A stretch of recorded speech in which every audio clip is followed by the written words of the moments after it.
panther, the incarnated panther totem who come in like the movie Black Panther, but there's still another totem animal that can make the move for the throne. Mm-hmm. Right? So then you see that he fight with the gorilla, the gorilla clan don't really want this shit. But when the panther ain't around to go get it, now the gorilla's gonna have to cover his back. Mm-hmm. Because you know what's happened together in order to overcome the obstacles put in front of us by whatever the opposition is. It's just that my job is to make all of these conjures be undone. Mm-hmm. You talked about, we also talked about, this is an interesting concept I know a lot of people never heard of. When we talk about Earth and you talk about the Anunnaki, one of the first things people think about is the mining of gold. You talked about how the righteous people who walk the earth, a byproduct of having a righteous spirit, produces gold on the earth. Yeah.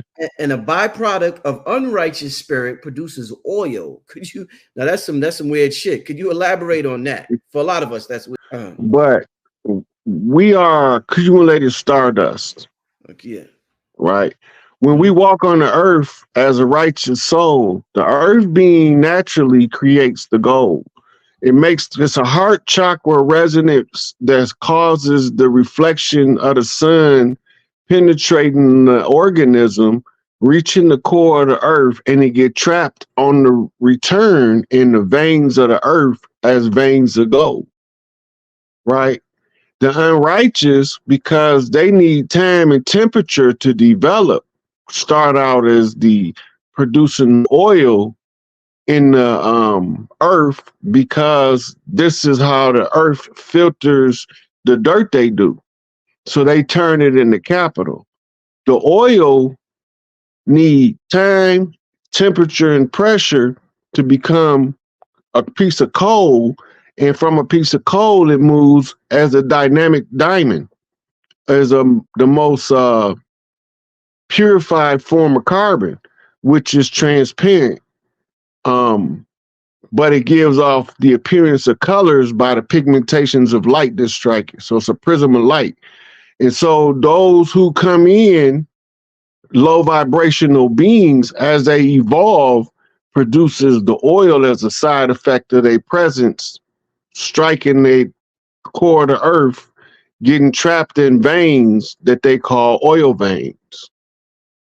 Right? But it's not just those two. It's also all of the platinum group metals are all of the masters on the planet, or the master family bloodlines. These is what they call key lines or key bloodlines. And this is why your ley lines are also called key lines on the earth. It's all correspondences. Like in hermetics. Yeah, yeah. Everything got a side effect. Yeah. But we don't know what the side effect is to everything. The hard part for us on Earth was to figure out why we had gold and other places didn't. Because our sun, in interaction with mainly the women, because at one time it wasn't no men, for the gold to accumulate, it started with them. Mm-hmm. And they golden heart. This is where you get your sun worship from. The presence of the stardust that forms the being in the purified heart produces the gold on the energy return to the sun. Right? So it's like a reflection of light hit the core of the earth, go through you on the way, take your essence with it. Because you righteous, when it come back out, you got platinum, you got gold, you got iridium, you got copper, right? And the weakest of them all is the iron, right? But that's the first phase of the higher development. And you notice that the symbol for iron is Fe, prefix for female. When they talk about Iron Man, Fe man, female, feminine man, right? Talking about creative potentialities. Do your right brain function or just your left brain? We supposed to be ambidextrous. What happened? Why we not? Somebody did something to maim us. They wounded our right hemisphere. So the brain damage make the other side become more dominant. Now you have to work through the brain damage in order to get back to the function of the ambidextrous status of the brain functioning in harmony. Right. And you got to live it out in your life in order to find all of the properties to rebuild the right hemisphere, which is the hemisphere of wisdom, artistic creation, and spirituality. Left hemisphere is responsible for intellect, logic, and reason. So when you put them together, they're supposed to work together in synthesis. But they telling us the way that we treat our women shows whether we're looking for the synthesis or the antithesis, the separation, the division. They feed us the seeds of division. I be listening to all these people trying to tell people about relationships like we ain't never had relationships before. I'm like, damn, what about all them people that stayed together 40 years and there wasn't no such thing as a marriage counselor? Right, right. They had no such thing. What about before that when we would have relationships till we 120 and we've been together 97 years? Yeah. We forget about all that stuff. Now we think it's so hard to have a relationship. Yeah, because everybody's selfish, self-centered, and greedy, entitled, and don't want to do no self-work, but they want everybody else to work on themselves. That's not going to never work. It's going to always blow up in your face. Right? And the denial is the reality that everybody don't have to think the same. Everybody don't supposed to see everything the same, because if they did, then there would be no richness to life. We all just be like logs floating down the river. Yeah, exactly. You said when I was talking to you, you told me the seven sisters produced the metals. Could you elaborate on who's the seven sisters? The seven sisters is the Pleiades. Those are they also produce crystals. Right. Palladians? You mean the Palladians? That's what you're talking about? Yeah. Okay. Yeah, but all of those things is okay. So everything that we use on Earth for spiritual practice is somebody we ordered it out of a catalog, for lack of a better way to put it. We built this shit off the Sims. Damn. The Voynich manuscript is an ancient catalog that we used to order from another star system some stuff we needed to make Earth beautiful. So you're like, let me get some marijuana. Let me get some of this. Like that's how, like that. Well, that was brought. THC cannabis was brought from the Canis star system. When you said that, yeah. Right, and that's what they needed. Just like the mushrooms was brought by the Teros, the ones that they said they got the fat gene. Yeah, those with the overalls, the old farmer boys. They brought us the mushroom. The mushroom has since got. Oh man, you asked me about that. Oh yeah, I asked you earlier. Yeah, yeah. I will talk to you about that. Yeah. So the name of we named the mushroom psilocybin under the Greek genus of species, and the spirit of the mushroom said it was his favorite name when I asked him why. He said because it sounded like silly ass Cyrus, and he just bust out laughing so hard, man. But he gave me some information, and I just knew I was, well, you hallucinating. It can't be true, right? So I come out of the trip and checked out everything he said, and everything he said checked out A1 true. Damn. Fucked me up. Wow. Brother Rich, this was this year. This year? This was about 3-4 months ago. Yeah. He came in with a light show. Yeah. It was crazy. He came in with a light show. And I'm like, what the fuck is this? He said, I'm psilocybin.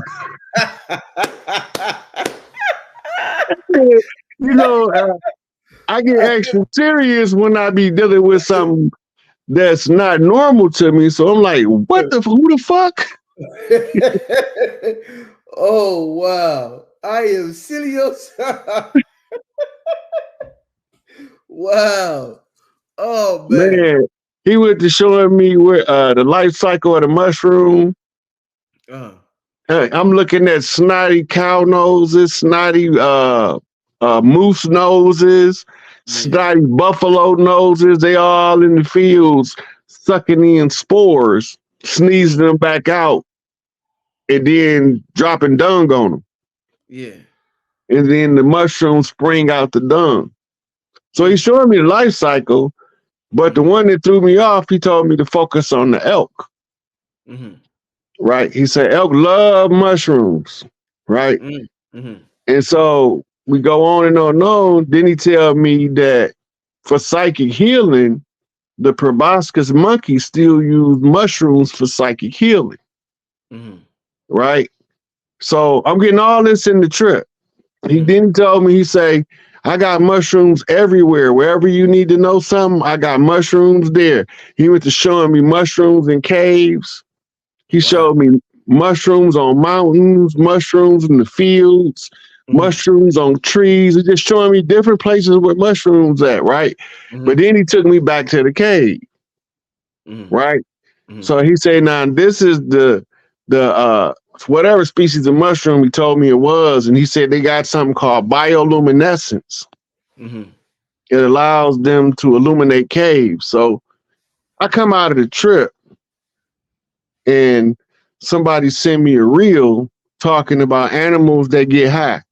And it's landed on the elk love the mushroom, a specific strain of mushroom.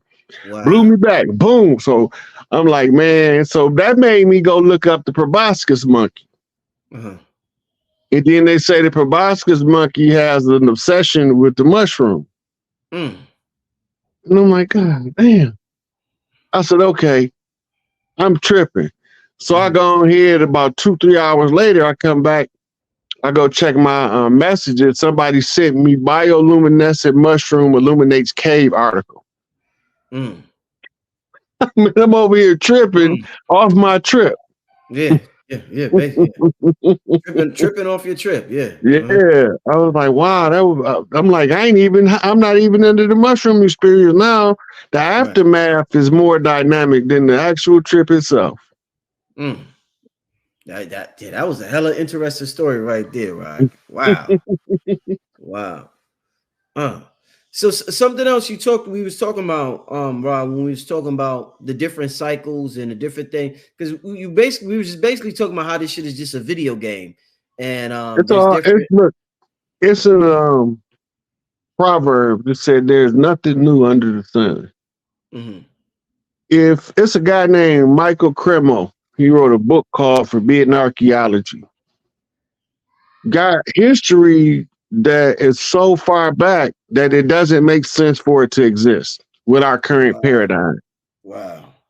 Right? But he's going through the different cycles, what he called the Great Kali Yuga and the Lesser Kali Yugas. They're cycles within cycles. Right? When you go back to Vedic history doesn't read the same as Western history. You get millions of years of history through the Hindu schools that you don't get in modern paradigm education. Right? Because the Hindu culture is the oldest culture that still practice the same way no matter who settled their land. It's the oldest uninterrupted culture on the planet. Everybody else been interrupted. The Hindu culture. Yeah. What we call modern day India. Right. And they had different names for it. All of these names that we use in as exonyms, they was given to us by invaders. Right. All of the names that we used to use, they changed the spelling or pronunciation. For the tribes that didn't write, they changed the pronunciation of it. Right. And when they do that, they write a history, and we don't even know they talking about us in our face behind our back. All the time they talking about us, calling us Negro, but they telling us how they slaughtered us off and purged us from the land that we own while we sitting there getting the lesson from the liar that's telling the story. right? Because the victor gonna tell the story that's gonna make the ones conquered remain conquered as long as possible. They're not gonna never tell you the story that's gonna liberate you. And knowledge itself is liberation. Right, right. Right? The highest form of liberation is to liberate the self from other people's paradigms so that you can see the perspective from your own viewpoint. Yeah. Yeah. And that's the hardest thing to teach in the current paradigm, because the current paradigm says you automatically wrong, the system automatically right, and we got the police to beat you in the head and shoot you in the ass to prove it. Mm. We wear the uniforms and we write the paper. We got to be the right people. Right.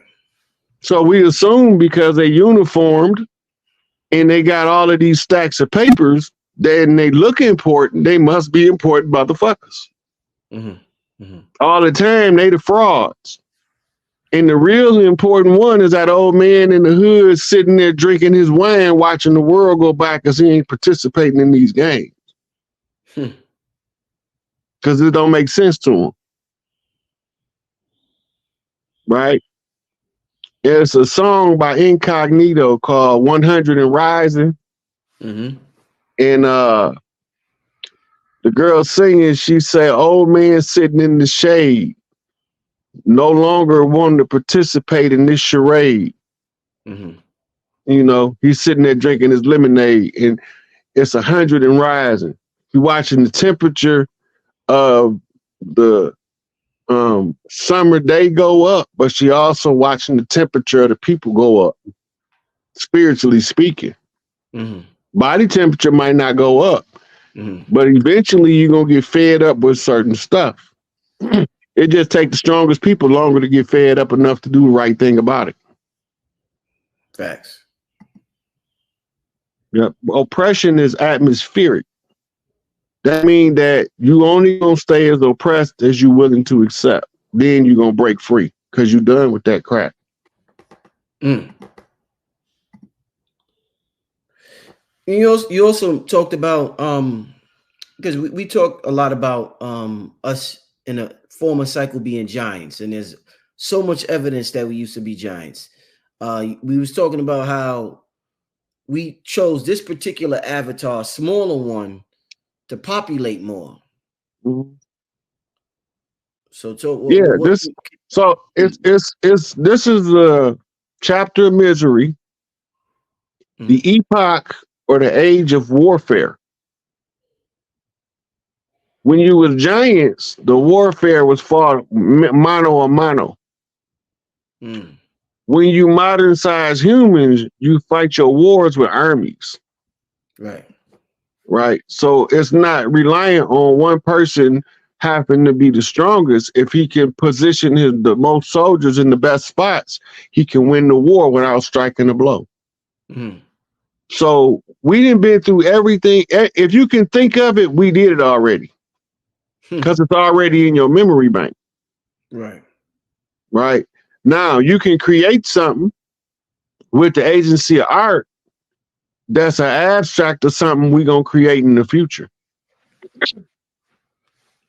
Because you can see the future and the past at the same time when you're not in the body. Right. We just talked about that. Right. Only hindsight is 20/20 and the future is murky. So when you write it in the abstract, when you pass the phenomenon, you'll recognize it in symbolism. Mm-hmm. It's like driving down the street real fast and everything is a blur. Mm-hmm. But if you periodically take a picture, you say, I didn't even know I missed that. Mm-hmm. That's what the art is. Deep. So now you look back on the art and then you can see the spiritism in the art form that allow you to read the pulse of the people when they put it on the drum. Mm-hmm. You know, Hadith say Muhammad told his subjects to bring him the duffs. That's the drums. You got drums in Islam. You got drums in tribal culture of Africa. Drums in the tribal cultures of the Americas. Drums in the tribal cultures of Asia, in the plains of Asia, the Mongolian empires. You got drums in Europe. You got drums in Australia, drums on the islands, the Tongans and the Samoans, they all beating on the drum. Mm. Tribal stories relay a message on the drum. The echo can be picked up in the future and written as a new song. Mm. It's time travel without going there physically. Right, right. You send the message in the future on the beat. Next time the beat come up, the message come out. Mm. You thought that beat ain't never been heard before.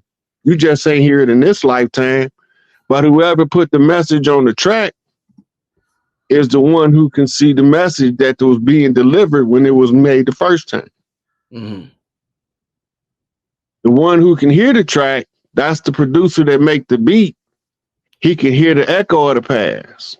Mm. Right? It's a book called Echoes of the Old Dark Land. Mm. Right? Talking about going back to the melanin center. Mm.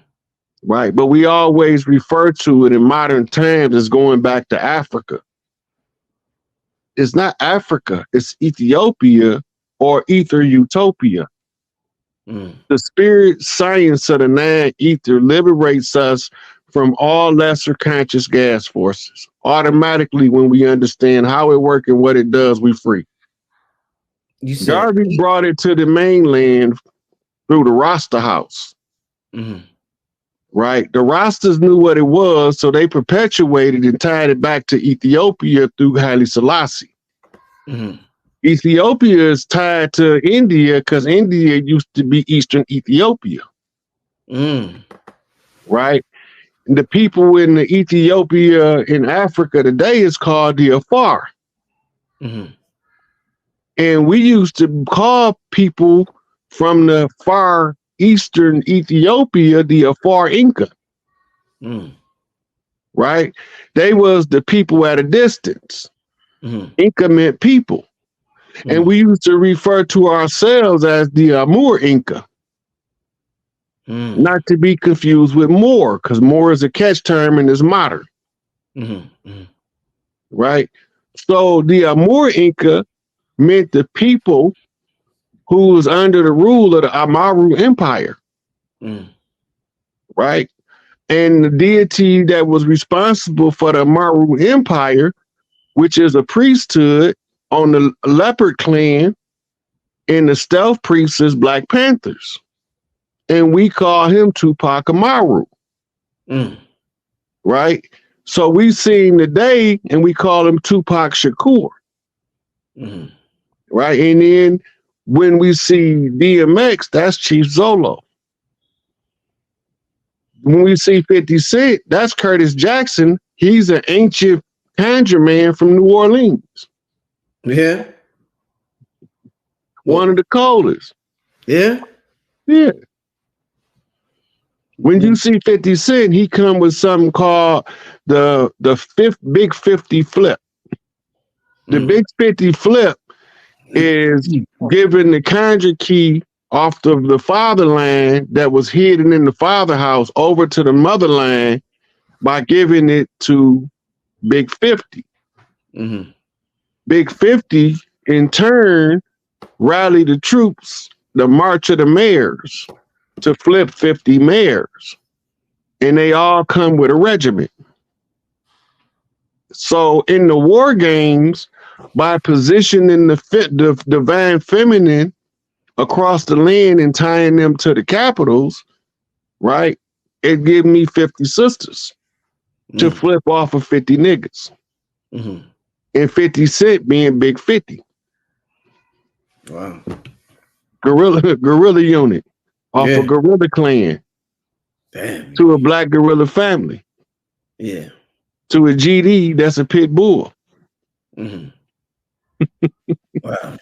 You be making them connections, man. It's in the psyche of the subconscious. It's all there. Quick announcement to everybody. Me and Rod Hayes is doing a Patreon video probably next Tuesday. Sometime next week, Monday, Tuesday, and Wednesday. There's some things I want to discuss that obviously y'all know what's going on over there. That's all over the news that we definitely can't talk about. And it's going to be raw and uncut. It's going to be uncensored, raw and uncut. So all the Patreons, get ready for that next week. And if you are not a Patreon, I advise you to sign up, because this is going to be a real raw and uncut video touching on things that is very pertinent with what's going on in the news right now. There's a big propaganda campaign going on the news right. Red and Blue just got their channel taken down. I don't know if it, I think it was because they was talking about that. You know, they striking channels for talking about that right now. So I ain't even gonna talk about that. But everybody know what I'm talking about. But Rod will be on Patreon next week. So just stay tuned for that. We're gonna be touching on that. So Rod, so in terms of, you talked about the North, you mentioned the North Star earlier. They say that the North Star Polaris is no longer the North Star anymore.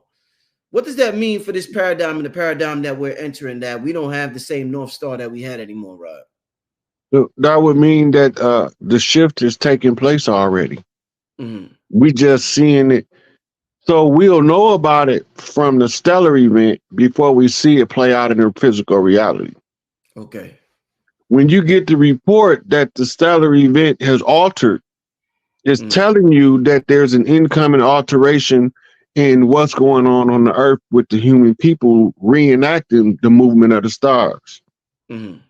Right?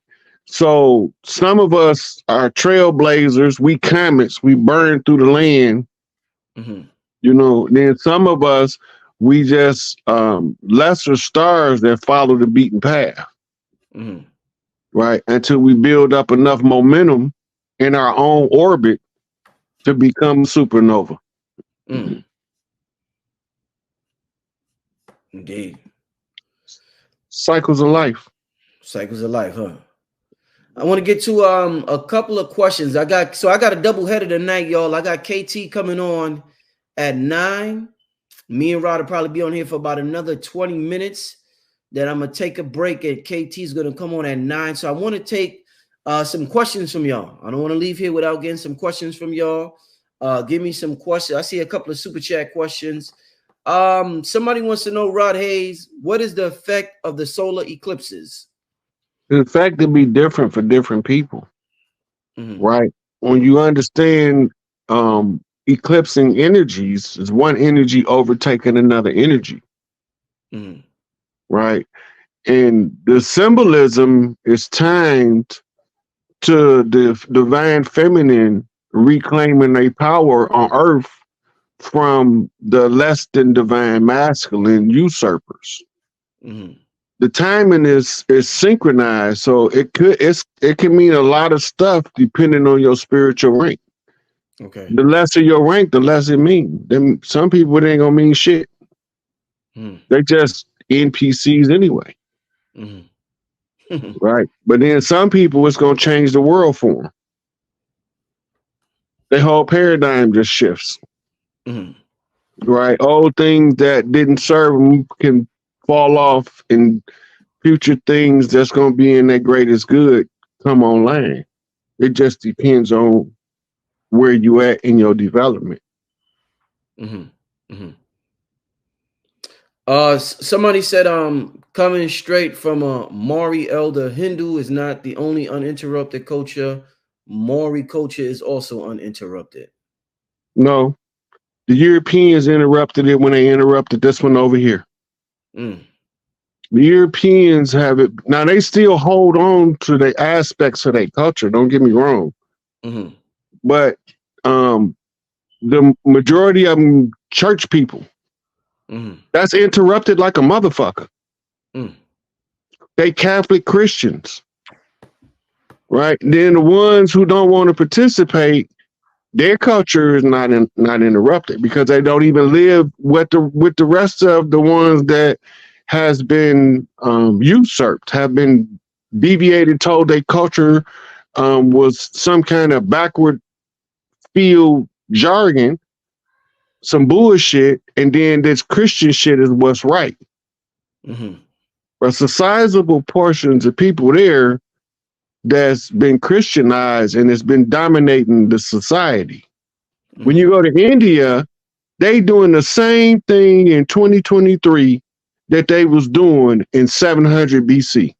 The only difference is they got somebody that they call a head of state following the pattern of Europe, But all of the rest of their spiritual practices and all that stuff, they ain't never stopped doing that shit. Mm. And they still got the record of it. Right. But that's the most critical part to keeping it intact. Right? The Maori culture is old, but it's not as old as the Hindu culture. The Hindu culture wasn't always called Hindu. The Ayurvedic is an even older term for it. Mm-hmm. Right? But they got the text that's the foundational information for the Maori culture in their temples. Mm-hmm. All of these cultures, as elders was setting up cultures and living under their own vine and fig tree. And other people came later on and said, no, the way you living ain't how we think you should live. So you should change your lifestyle how I think you should live it. Mm. And most of us put up a hell of a fight, but they already knew when they come to bring over overwhelming force until they ran into that Gullah War that ended up becoming a conjure war. Mm. All right, let's get to the next question. Somebody wants to know, how can we look more into our totem animal? Look, almost all your spirit information, you already know. You already know what your totem animal is. Research and investigate as much as you can about it. And the more you study it, the more you can tune in to the frequency. Sometimes they just deliver you information in dreams in an abstract form because of how you process. Right. And sometimes you can be so in tune with them that you can use their higher senses. Mm-hmm. When we talk about seeing with the eagle's eye, that's because that's his highest sense.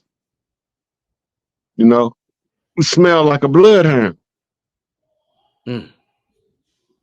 You know, so all of these things with higher senses of an animal that we can utilize as a human.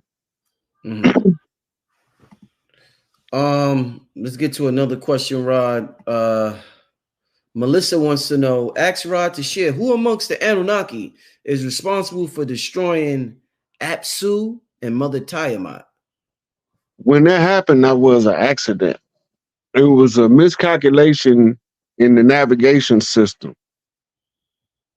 Since then, that's been corrected. But it was that none of their names are known on Earth because they never came to Earth. But they were the ones that was the pilots responsible for navigating through this cluttered solar system. Mm-hmm. Right? They got more clutter that comes with them that make it more difficult to navigate without causing, meteor showers on every planet. Mm-hmm. Well, now they have something like galactic GPS, so to speak, where they can monitor where the Earth is. Wow. And they can run simulations. They keep running simulations until they get the orbit that they desire that causes the least amount of destruction. That was a strategy given to the Anunnaki by Tahuti. Right? Because they had the technology, but they had never thought to use it to plot their own course and steer would cause the least amount of damage. They didn't know that they could make that kind of, well, they knew they had the technology, but they just didn't ever make it. So now they made it and it's working, because you would have been seeing the Nibiru in the sky because it's big as hell. They've seen it already in different parts of the planet. But when it come all the way around, the orbit has been changed. It's not going to even be a third of the size it used to be in the sky. So you're going to see it. When you see it, it's going to be big as hell. And that's not even a third of the size that it used to be when you see it. Wow. Right? Because they changed the orbit. The orbit had to be adjusted because of the especially the debris tail in Nibiru.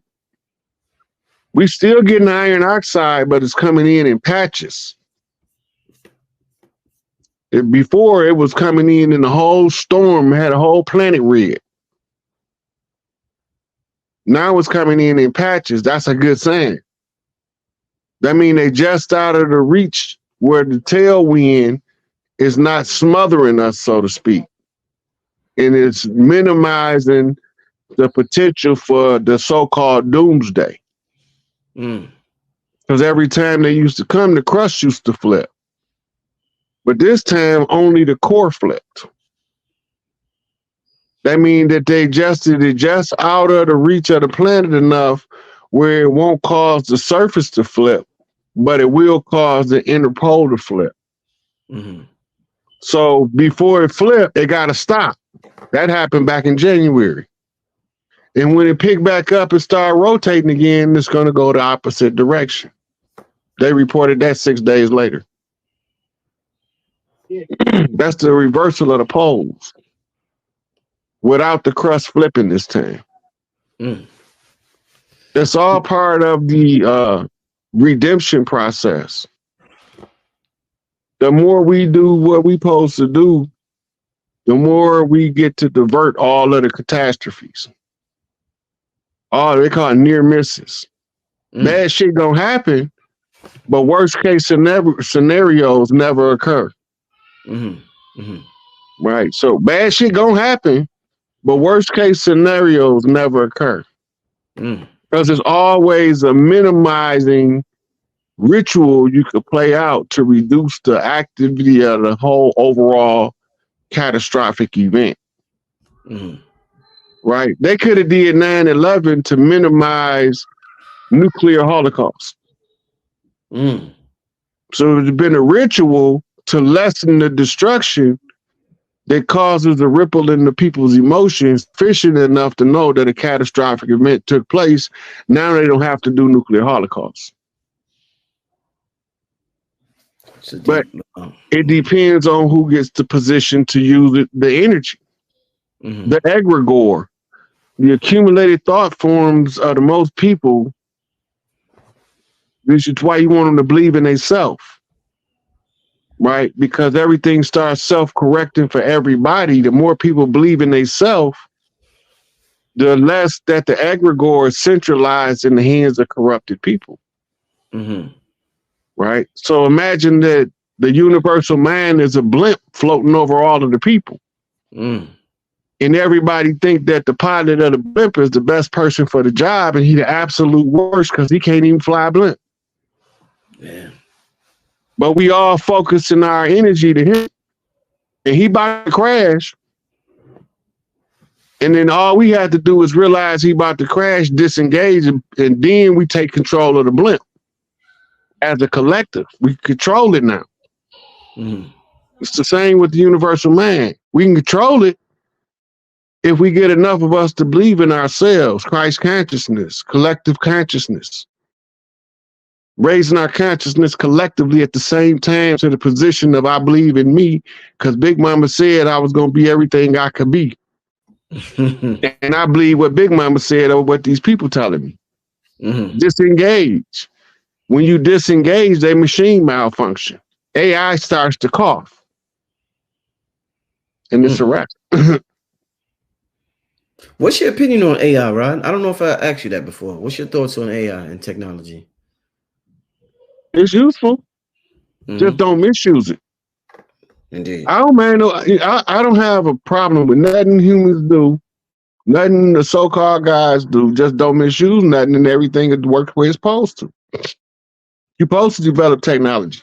You're supposed to develop new ways of creating new life.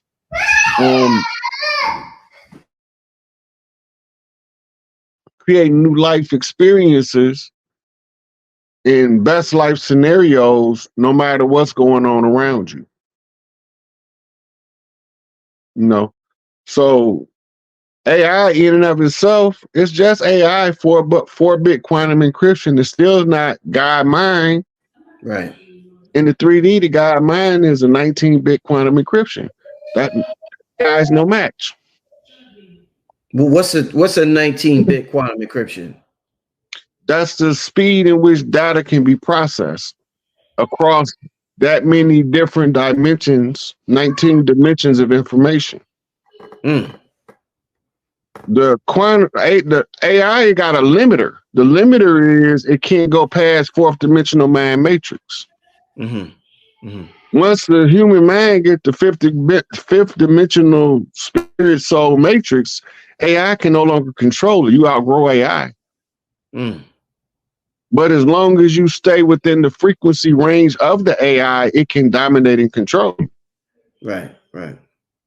So everything within fourth dimensional mind matrix down, AI can some kind of way influence or manipulate.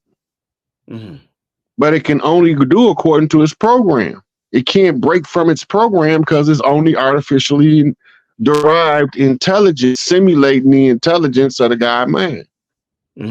But it can't get past man matrix because it was created in the man. It wasn't created in the spirit soul matrix. So as soon as the frequency of the being go to spirit soul matrix, it begins to see above.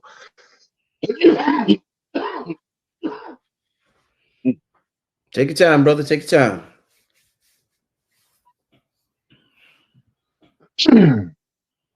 Get to see above artificial intelligence. Sylvia Brown wrote Matrix and Terminator. Her ability to see that. Who you talking about, Sophia Stewart? Yeah, that's what I meant. Sophia Stewart. I say Sylvia Brown. That's the psychic lady. That's psychic. Yeah. Montel Williams gonna bop me upside the head with a sock. Anyway, Sophia Stewart, she's easily able to hit spirit soul matrix at an early age because she wrote that in college. So she was tuned in from then. Right? What she see in the mind matrix is she can, it's just like being on the outside looking at all that stuff, the people plugged into the computer and all that. You can see it. That's that clear. But when you in it, it's like Neo not seeing the lady in the red dress. Because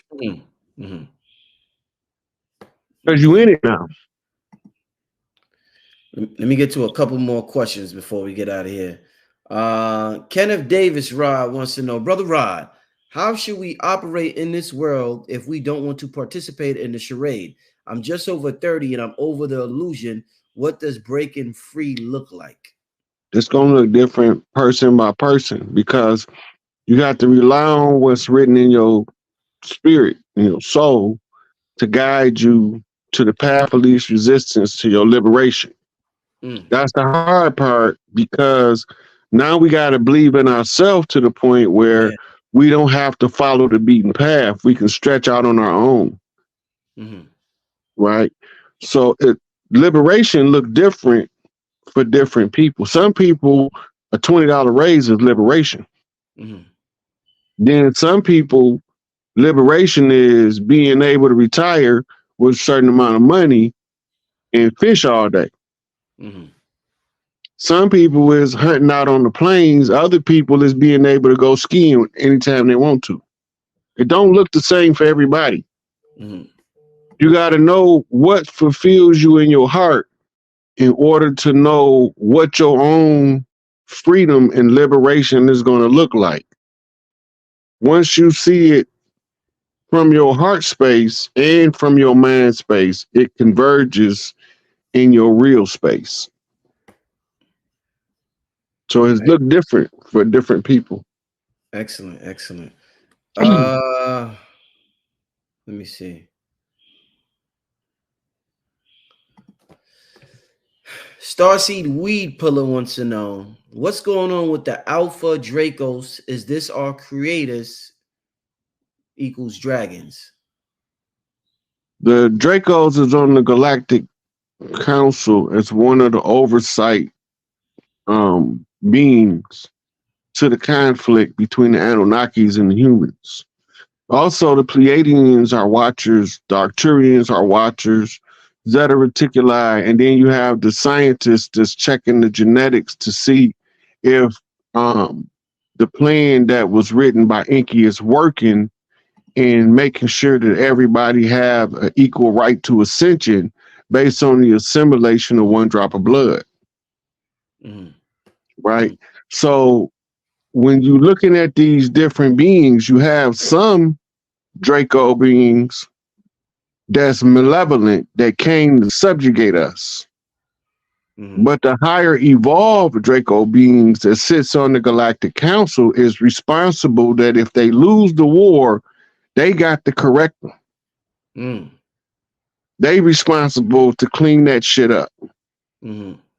So now if they lose because they challenge the wrong people, they have to go back to their system, to their star system, to be reprimanded by the ones who need to re-educate them on how they deal with other species. The Earth situation is unique because nobody ever fought back like this.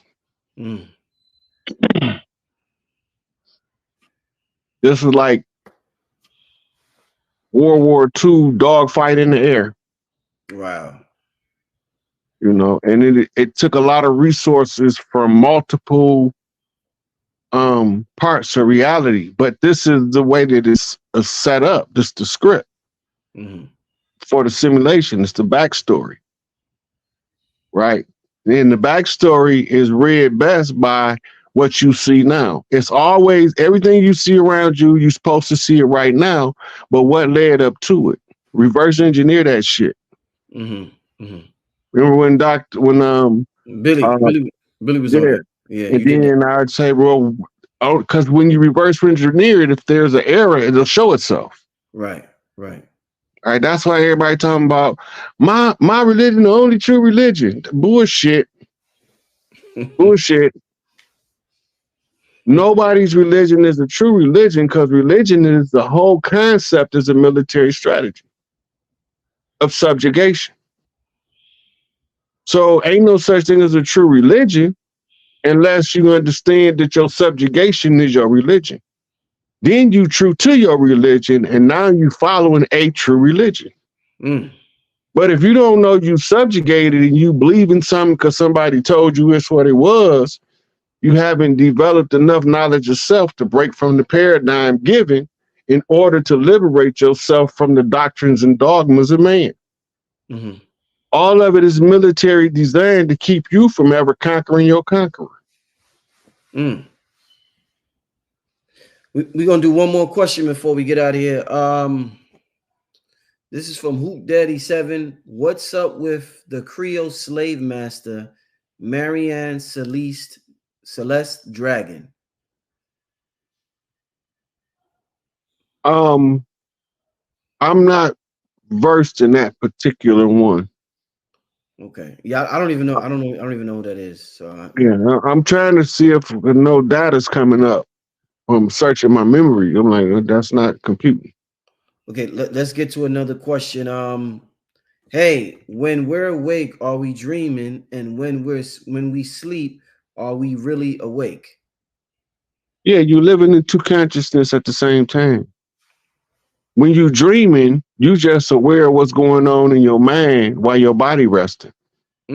When you wake up, you become aware of what your body doing, but your mind still ain't resting. Your attention has been shifted from fourth dimensional mind matrix to three-dimensional fixed position reality, and you observe them both as reality. When you're in a dream, you don't know you're not in reality until you wake up into 3D and you assume that this is reality. Right? It's an ongoing creation of the mind in mind matrix. All this is mental. Right? Because those are the keys to break free inside the matrix so that you can do what you want to do in the matrix. And the smartest way to do it is help as many people as you can while you help yourself. That gives you momentum of success. So you help yourself, you focus on helping yourself. And if you see along the way you can help somebody else and you help them, that doubles your potency of moving yourself up the ladder. They call it pushing to the front. The more people you help along the way, that's your tailwind, right? When you go back, people say, Rich, I remember you back from the Sonetta days. That's your tailwind catching up to you. Mm-hmm. What you left behind is coming back to acknowledge that you've been here, right? If you leave bullshit behind, it don't smell good when it come back. Right. Because it putrefied. But if you leave a good tailwind, when it come back like pixie dust. And people sprinkle you with it. And that give you the rise and self-confidence to know you're doing what you was meant to do. And that make you feel more living my best life than got this work, this goddamn man job, Mr. Charlie job. Fuck a job. Live your best life. You know? Facts. Help as many people as you can along the way. Indeed. Super important, man. I'm so thankful to be in this position. I can't say that enough. Hallelujah. What culture hallelujah came from? Where'd that come from? Is that that's it, that word? Hallelujah. The word is Hebrew. It's Hebrew. Okay. But the modern expression, and we owned that shit when we got it. They took it over, hijacked their shit. They tried to use it for our detriment, and we turned around and turned it into something that feel good. No, we sure did. Hallelujah. Oh man, yo, wonderful show tonight. I want to thank the brother Rod Hayes. Shout out to the chat. We got about almost 3,000 people in the building. I gotta end it because I gotta get ready for another show. I got KT coming on, but I want to thank the brother Rod Hayes for coming on. Let me just see what else. You know, he an alchemical priest. Oh, KT, right? Yeah, KT sharp, man. KT sharp. Rod, somebody in the chat earlier asked for your Cash App. What let me write this down. It's SikApe, right? Yeah. Capital S, capital A. Let me put this in the chat real quick. If y'all enjoyed, for the person that asked earlier, I don't know your name, but yeah, for those who enjoyed and want to support my brother doing his thing, it's Cash App there for anybody who asked earlier. I can't look at the chat the whole time, but I know somebody earlier. But shout out to everybody who wants to support, super chat or whatever. But the brother's Cash App is on the screen, $ SikApe. I mean, y'all, the shit y'all heard today, it's gonna be hard to hear this somewhere else. It's hard to hear this in a lot of different, like this is I mean, the stuff Rod talk about. Like I said, he talks about it like he literally was there. Like sometimes when people talk about stuff, Rod, some of the teachers, they talk about it like they read it in the book. Yes, so in 1932 on 18, and you can tell they're studious. You talk about it, you talk about it like you talking to the like an OG, like, and he's telling us a hood story, like he's talking about what happened on the block back in the day. That's you like the OG. Yeah, you like the OG. OG just mean original grits. Original grid. That's my brother, Rod Hayes, the OG. He don't talk like a teacher. He talk like a show with Sister Lions last week, I think it was, or earlier this week. Erica. Erin Lines, yeah. You know, you ask her a trick question that most of the fake diet woke people would have failed that question miserably. But you asked her about diet, and she said eat intuitively, right?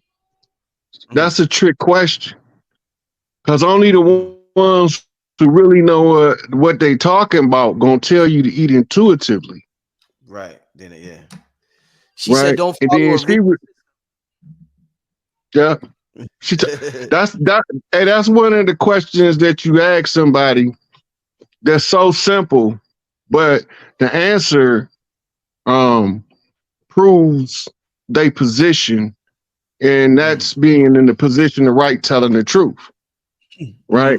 Because most people, they take sides with diet the same way they take sides with religion, with politics, because all of these was used as tools to divide us. Even when we start coming out of the slumber, you will see it was the vegan versus the non-vegan. Mm. It's the American versus the African American, right? Every time we wake up, they use whatever we waking up in to pit us against each other again. And we fall for it, right? So when I was listening, I heard you answer that question. I started laughing. I said, this is going to show it right here. This is going to show everybody if she the real deal or not. And she aced it. Indeed. Yeah, shout Right. out to Eric Lyons. Great interview. If you haven't seen it, I advise you to go take a look at it. Yeah, that was fire. Yeah. That was straight fire. Got to get you on one day with her. That'll be a dope show, you and her together. Oh, yeah. Yeah, they do something. When they be channeling, it's like I can read the streamer. Like, I don't channel like women. I read women that channel. And so I can tell you what she's talking about on current events while she's getting her message. I say, oh, she's talking about this. But from like going back after the fact, anybody could do that. I do it live on the spot and no prep. Dope, man. Hey, Ross, so we miss you, my brother. You haven't been, or you took a break from the whole YouTube thing. A very interesting conversation tonight. We often hear you use the term conjure wars, and I know you're gonna go in, but I would like, for us to set, the context about exactly what a conjure war is. When a person hear conjure war, it may go over their head. They may think, are you specifically talking about like a voodoo magic type of thing, a cult? Is this like an occult war that you're talking about? What exactly you mean by conjure wars, my brother? Every secret society perform some form of what's known as high magic. Right now, we are breaking out of the conjure of the interim government, right? So it's two conjures, three conjures. We breaking three conjures to break the hold of three city-states. The war conjure was the Queen's magician. I think his name was John D.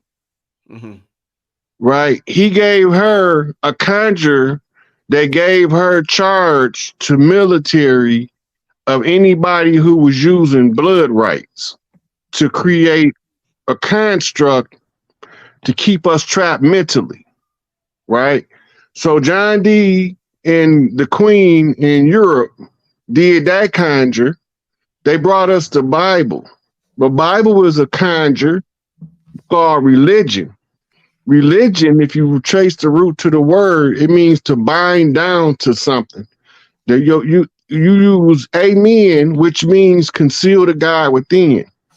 Every time you use amen, that's part of that Bible's contract. The only way out is to use the Bible as a contract, or read it as a contract, read it as a star map, and read it as a riddle, because it's going to walk you through how to break the conjure spell that is tied to the 1492 arrival of Columbus. They got cities over here with ancient Bible names. None of that was named, none of that before 1492. Okay. The Al-Maghrib, which is the Treaty of Peace and Friendship, secondary conjure contract under the George Washington Challenge. This is a blood contract to put the ones that came over as Moors with fezzes in a competition of knowledge and erudition with the ones wearing the feathers.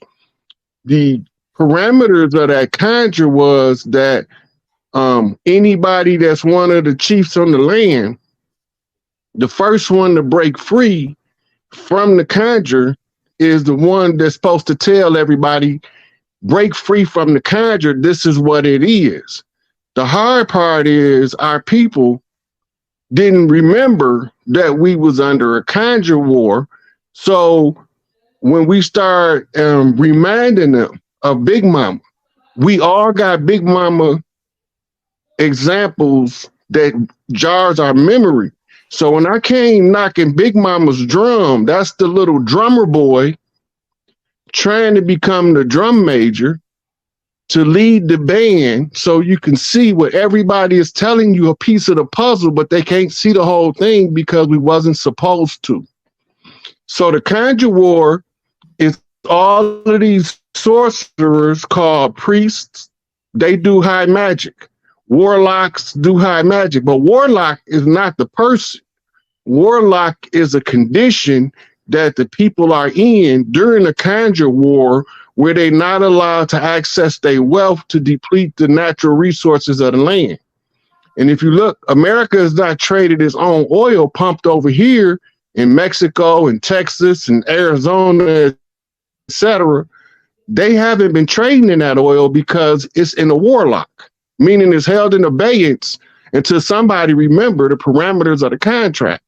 And this is the constitutional contract written in the blood of Crispus Attucks. That's why they got to keep always tell you he the first one to die in the so-called American Revolution, because they went behind our back after the the loyalists set up the Constitution to keep the British at bay, but the dirty Moors, or the ones who came over here to replace us, they went behind and wrote the blood oath in the contract to keep us bound to their constitutional agreement, because it's written that the blood of the righteous shall not be spilled in vain. So when we talk about a conjure war, it's all of these masters in the secret societies. Now, I got to make them close that stuff. The Haitian Revolutionary Conjure closed. The Broken Mirror Conjure to keep the matriarchs broken up closed. All of these, it's major conjures. Then you got people still right now trying to conjure stuff at the close of an age.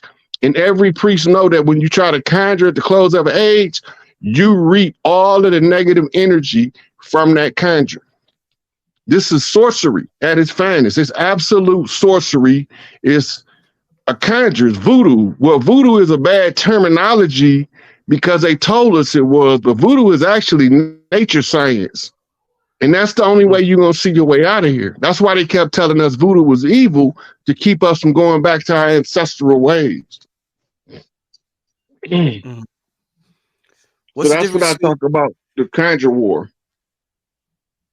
What's the difference between voodoo and hoodoo? Because you talk about the that's denominational. Listen, okay. It's like being the difference between the Baptist and the Pentecostal, or Sunni and the Shia. It's denominational. Even when you say Santeria, they use different ways to express the organic culture in the enemy face, because he won't stop you from passing these keys down to the next generation. And this is what takes us to Dr. Clark. Right. He's a historian.